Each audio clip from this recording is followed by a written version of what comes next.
Ethan, what's going on, buddy? How's it going? Good. Hey, How are things? it looks like we're part of the same gang, Essie. I gotta go get my hat. Yeah. All right, Missed here's one. what we're gonna break into that place at midnight. We all good with that? All right. We're coming up here, guys, in about, let me just see here, about 10 seconds away. 10 seconds away.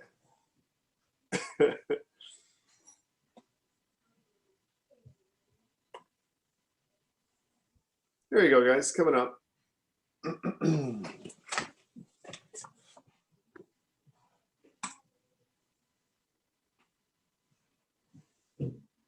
It is 8:10 Newstalk Sauga 960 Raw. Mike Richards along with David Bastl, and as we do on Tuesdays, it's always meet the Steelheads, and this time it's pretty exciting as Ethan Del Mastro is going to join us here. He is the captain of your Steelheads. We say good morning. How you doing, Ethan?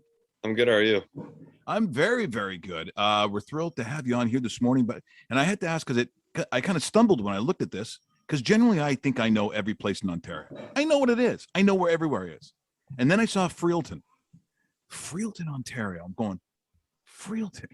I was trying to, where is Freelton? But it'd be what? I mean, you'd say what? Just north of or south of Guelph, north of Hamilton. What do you tell people? Where do you say that's close to?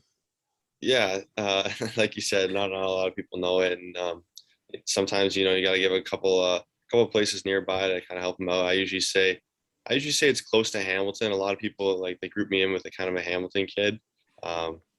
I kind of then sometimes explain to them I'm not exactly in Hamilton.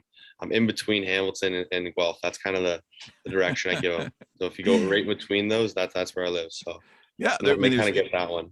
It's great, like farm country, right? Like it's a beautiful area, and it's very rural, which means, I think when it comes to hockey in this country, that's the beauty of hockey, right? You come from all different places, and I'm just curious. So when you're growing up as a kid, before you get to the Marlboros, when you're playing in that area, then what team are you playing for? What rep team do you end up playing for from there? Yeah, so when I started off when I was younger, and when you're kind of too young to play AAA, I played for the Flamborough Sabres, which is like the local kind of rep team. But they only go up to AA. So once AAA came around, I had to leave and I had to go play for the Hamilton Bulldogs. So that was kind of my first AAA team. So you traveled as a kid, to play hockey. Your family, you were on the road. Yeah. I mean, playing for the Hamilton Bulldogs wasn't too bad. It was only 25, 30 minutes drive to the rink. But like you said, I played for the Marlies and I played for the Toronto Titans before that. So most of my minor hockey career was played in the GTHL. So a lot of travel and a lot of driving for my parents. So incredibly thankful that they put up with that. So. Yeah, no kidding. Ethan, so good to talk to you. Lots to talk about today. I wanted to ask you, when you were announced that you were going to be the captain of the Steelheads, what was that announcement like? Were you surprised by it? Was it a special phone call, video chat? Because things are a little bit different in the world that we live in these days. And I'm just kind of wondering the side story to a really cool honor. Yeah, JR just called me into his office.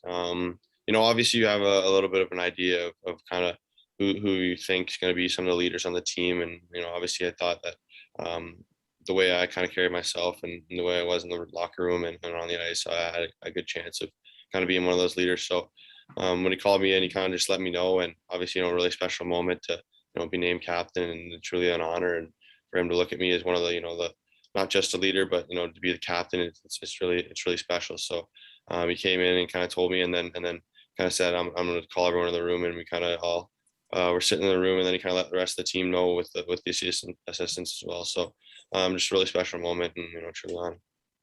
Pretty cool. Well, I look at what you have built and what the team is. I look at that D, and I don't know if there's a guy under 6'6". I mean, it's a tall tree. It's what the Toronto Raptors, quite frankly, have done. You've kind of done the same thing in hockey, and but it takes time still to gel, especially when you've missed as much hockey as you have. So how do you feel in terms of what you're doing on the back end there? Where is it for you right now amongst your team, amongst the guys? But I'm talking basically the blue line right now. How are you feeling where you're at? Yeah, I feel really good about our decor. I think that's one of our strong points on our team. You like you said, we're a lot of tall guys on the back end, and we have a great solid core with a lot of players that I played with my first year, and then we have a couple players coming in like Evan Brand and Casper Larson. It's kind of that's one of our strong points. I think we're all big and can move and are hard to play against, and I think it's scary coming up against us. When they see us on the schedule and realize you have to come and play our decor. That's something that's not fun, and it's gonna be hard. Yeah, absolutely. This summer was a pretty special time at the NHL Draft when you got selected by the Chicago Blackhawks. Tell us a backstory about that. Were you called by the team? Were you on a video call? Obviously, we didn't have a draft as we traditionally do, where the kids are in an arena and so forth. But maybe some background on that and how cool was that? Yeah, again, like you said, you have an idea of whether you're going to be picked or not, but you don't know for sure. And that was one that I was not 100% sure because there a lot of great D, and but JR kind of gave me a call before the team kind of did, and he kind of told me that, and then to expect for a call, and then I received a call from Alan Miller, the one of the head guys at Hockey Canada, and he kind of let me know the situation, and that I was gonna be on the team, and obviously that's truly honored to be named a Hockey Canada team, and to wear the Canadian jersey. It's really special. But even more important that it was kind of my draft year, and I didn't get to play, and then this is kind of a chance to show teams what I'm like and how I play, and kind of really put myself out there. So honestly, amazing to be there and to win that. It's something that's super special, but obviously great for the draft as well. So it really helped me out, and a great time as well. So what you're saying is JR is kind of sneaky, like he finds out stuff. Yeah. And then he phones you. Would you kind of have an inside thing with JR? Is that what you're telling me? He gave me the inside scoop there. So, I had to, when I got the call, I had to act surprised like I hadn't heard it before. Wow. Yes. No kidding. You recently, and my sources tell me, and we saw this the other day, that you scored your first OHL goal. You're more known as a defensive type of defenseman with some hidden offense. How good was that first goal? And something you've probably been waiting for, considering the layoff too of COVID and the postponement and so forth. It's nice to get that first one early, isn't it? Yeah. It's it's a little bit of the weight off shoulders. Not scoring your first year obviously sucked a little bit, and then going into the summer, it being extended summer, everyone's kind of joking. They poke a little fun, but I knew it was going to happen. But having a whole year off and not playing a season kind of sucked because I wasn't able to try to put one in my second year there. So I'm coming in my third year and then kind of named captain. So Yeah, everyone's even poking a little more fun. So it's a little weight off the shoulders. Great to finally get it. Just kind of move from there. Well, what seems to be, and this is with a lot of sports, a lot of different areas where, when you've missed as much of the sport as you have. I mean, some teams have played 11 games. You go all the way down where you guys have played 8. It's a small sample size, right? So it's kind of hard to figure out at this point how much you take away from this early point in the season. But if you're looking at the number of games you guys have played, because everyone more or less is a couple of games above 500 or 500, right? You're all really sort of in the same place still. What are the things that you'd like to improve upon? If you're looking at your team right now and you said, okay, this is what we need to do better because this is what we're lacking right now. What is it for you? Yeah, I think we've been playing really good. We've been hard on pucks, and we're a young group, and I think we're surprising a lot of teams when we play them, and how tenacious we are and how hard we are on the forecheck. But I think just the one area that we need to capitalize on and really look at is just being desperate to win. Wanting to win now, and just realizing how important some of those games are in the early run. How much they affect you late in the season when you're trying to make a playoff team or make a playoff spot or kind of take a higher seed in the the playoffs, stuff like that. So just being desperate to win, wanting to score in front of the net and bearing down our chances. I think that's something that's just really important. Bear down our chances and put away like loose pucks and chances they have in front. Talking to your assistant coach, Jeff Krazakos, he mentioned that you're having an outstanding season. You were a beast against Hamilton on the weekend. And I'm kind of curious, being from where you are, do you step it up a different level when you play Hamilton, or is it just one of those things where, you know what, I play my best all the time, but it was just funny when I read the Hamilton connection and how well you played on the weekend. And I was like, there you go. That kind of makes sense. How do you look at that when you are playing the Bulldogs?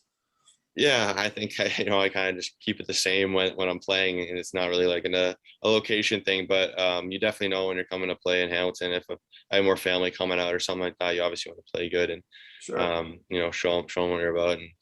But yeah, I think just always comfortable going back to Hamilton and playing there. I think just knowing that my family's going to be there as well as some other relatives. It's nice knowing that, and we always want to play good for them. Or you could make it a little WWE-ish, where people are putting up signs and stuff like that say "suck it" and all kinds of stuff like that. I wouldn't mind that. I don't mind that. You go by and say, "Do you like that? Did you like that? Do you like that?" The villain. Oh yeah, the heel. Yeah, I don't think there's a lot of heel in Ethan Del Mastro. I don't believe. And I just want to your experience. So the under 18 with were you playing out of Dallas? Where was that? Yeah, Dallas. And so what did you think? Now Dallas is one of my favorite cities. Like I could live there tomorrow. Like I really liked. Did you get much of an experience living and being down there? Did you get a feel for it at all?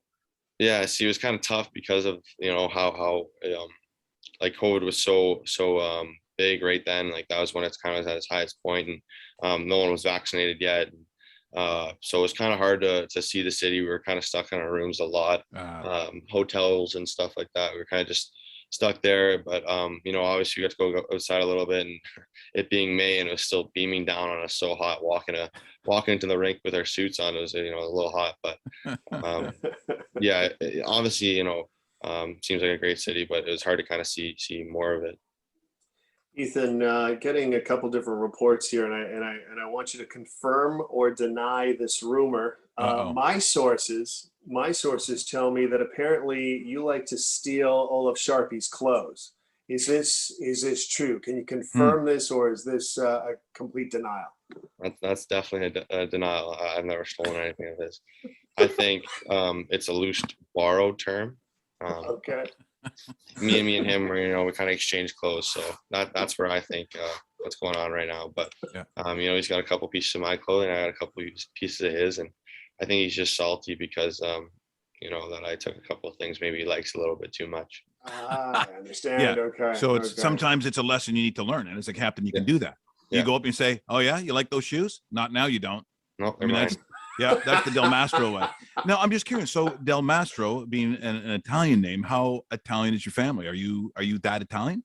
I'm not that Italian. I mean, my grandpa was full Italian, but a little bit Italian. People kind of look at me and they're like, "Oh, Italian."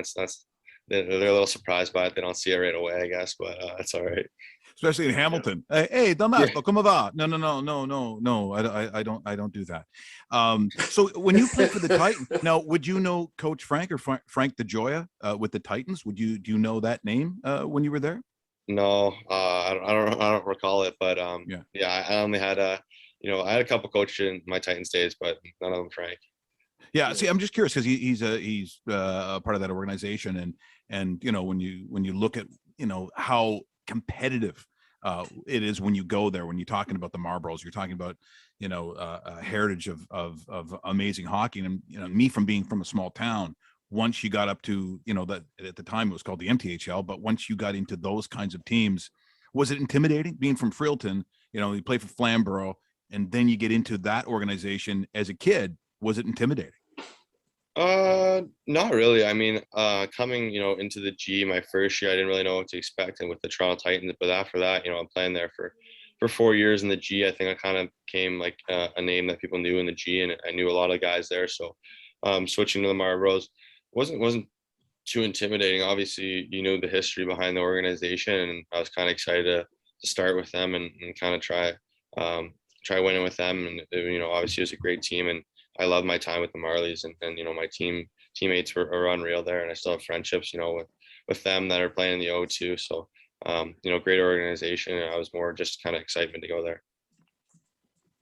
Well, look, it's I think a great choice of captain. I know you take it very seriously, and the reason I know that is just simply because there's a cohesion amongst teams when everything kind of makes sense. And I don't care what age group it is, it just sort of does. When I have your teammates on, when we do the Meet the Steelheads on Tuesday, it just kind of pours out of everybody. And I know I do talk about it on a weekly basis, but I think it's really important because there is stuff beyond hockey. I mean, I know scholastically you do very, very well, right? These are all things that make up a human being.